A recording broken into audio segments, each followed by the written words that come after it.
Assalamualaikum warahmatullahi wabarakatuh. Halo teman-teman semuanya.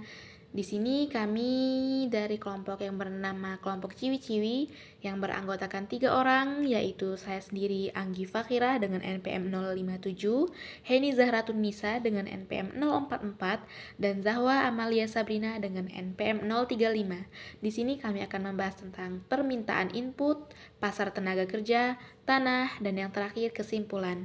Untuk pemaparan materinya sebagai berikut, silahkan disimak. Baiklah teman-teman, di sini kita akan membahas tentang pasar input.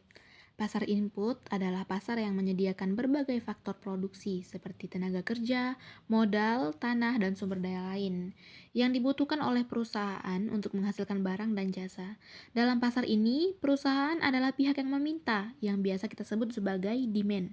Sementara rumah tangga adalah pemilik faktor produksi adalah pihak yang menawarkan, yang biasa kita sebut sebagai supply. Sementara konsep dasar dari pasar input sendiri, yaitu konsep utama dalam pasar input berkaitan dengan interaksi antara penawaran dan permintaan faktor produksi. Perusahaan membutuhkan input untuk memproduksi output, sementara pemilik input seperti pemilik tenaga kerja atau pemilik modal menawarkan faktor produksi mereka untuk memperoleh pendapatan.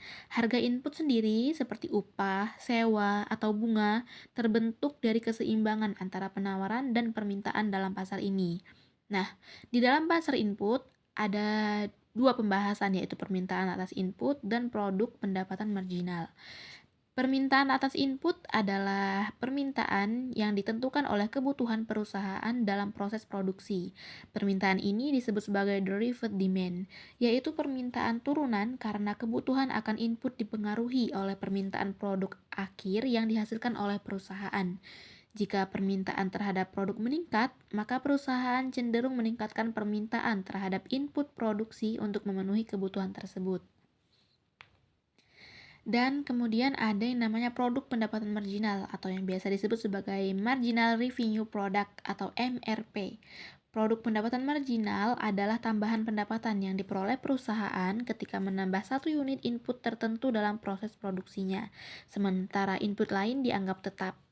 Nah, konsep ini dihitung sebagai MRP sama dengan MPP dikali MR, yang dimana MRP sendiri itu tadi marginal revenue product yang biasa diartikan sebagai produk pendapatan marginal.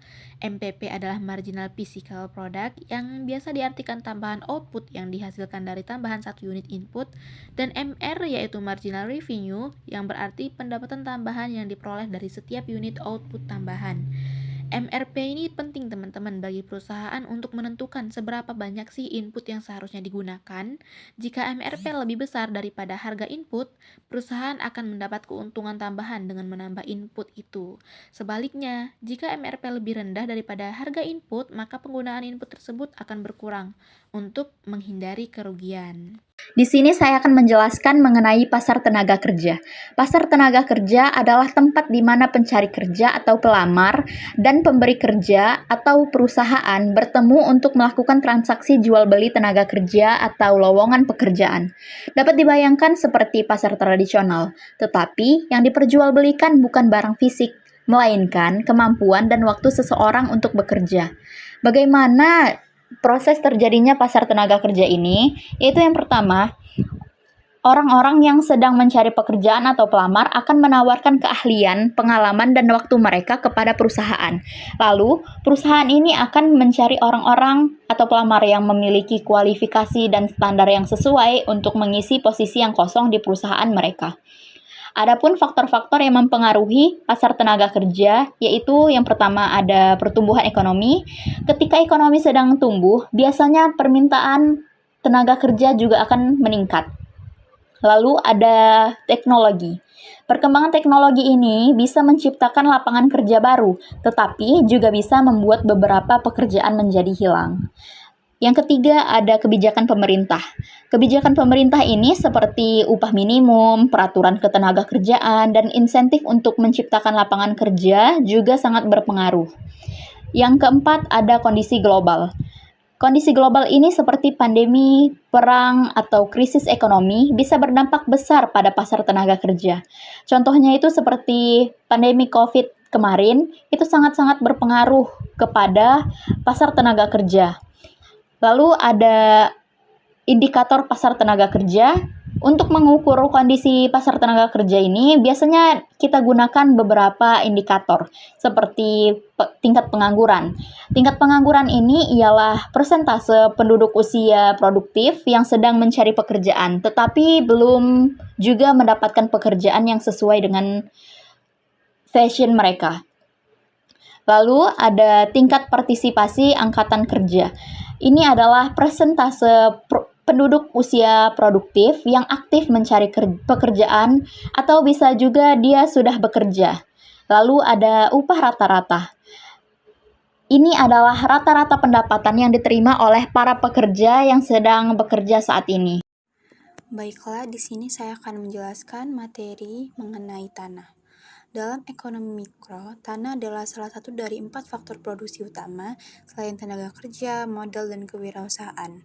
Tanah tidak hanya berarti lahan atau daratan fisik saja, tapi juga mencakup semua sumber daya alam yang ada di dalamnya atau di atasnya, seperti tambang, air, hutan, dan lain-lain. Faktor-faktor yang meliputi tanah yaitu 1. Tanah sebagai sumber daya alam terbatas. Tanah adalah sumber daya yang langka dan terbatas yang berarti tidak dapat diperbanyak atau diperluas sesuai keinginan manusia. Karena itu, tanah memiliki nilai ekonomi yang tinggi, terutama di daerah dengan permintaan lahan yang tinggi seperti perkotaan. Kedua, sifat tanah sebagai faktor produksi. Tanah memiliki lokasi tetap sehingga penggunaannya sangat bergantung pada lokasi. Tidak semua lahan sama, baik dari segi kesuburan, lokasi, maupun jenis sumber daya alam yang terkandung di dalamnya. Sumber daya alam terkandung dalam tanah, seperti mineral atau hasil hutan, membutuhkan waktu yang sangat lama untuk pulih jika dieksploitasi. Yang ketiga, rente ekonomi atau economic rent. Konsep penting dalam ekonomi mikro terkait tanah adalah rente ekonomi. Karena tanah adalah sumber daya yang terbatas, pemilik tanah bisa memperoleh pendapatan pasif dari sewa atau penggunaan lahan tanpa harus melakukan upaya tambahan. Rente ini mencerminkan nilai ekstra yang didapat karena kelangkaan dan permintaan tinggi terhadap lahan tertentu. Yang keempat, permintaan dan penawaran tanah. Dalam pasar tanah, harga tanah atau rente bergantung pada permintaan dan penawaran. Ketika permintaan tinggi, misalnya di area perkotaan atau daerah strategis, dan pasokan terbatas, harga tanah cenderung naik. Sebaliknya, di daerah dengan sedikit permintaan, harga tanah biasanya lebih rendah. Yang kelima, optimalisasi penggunaan tanah. Dalam ekonomi mikro, penggunaan tanah perlu dioptimalkan agar menghasilkan keuntungan ekonomi maksimal. Misalnya, lahan di pusat kota cenderung digunakan untuk bisnis atau perkantoran, sedangkan lahan yang jauh dari kota mungkin lebih cocok untuk pertanian atau industri.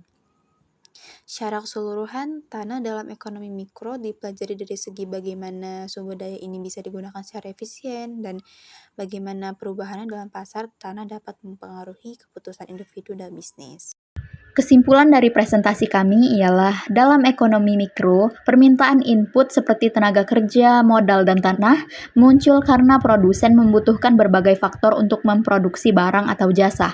Pasar tenaga kerja melibatkan perusahaan yang membutuhkan tenaga kerja dan individu yang menawarkan keterampilan dengan tingkat upah ditentukan oleh keseimbangan permintaan dan penawaran. Sementara itu, tanah sebagai faktor produksi bersifat terbatas dan nilainya sangat dipengaruhi oleh lokasinya serta permintaan penggunaan lahan yang seringkali tidak elastis. Secara keseluruhan, harga berbagai input ini terbentuk melalui interaksi di pasar, di mana kelangkaan dan produktivitas masing-masing faktor berperan penting dalam menentukan nilai ekonominya. Oke, sekian dari presentasi kami. Terima kasih.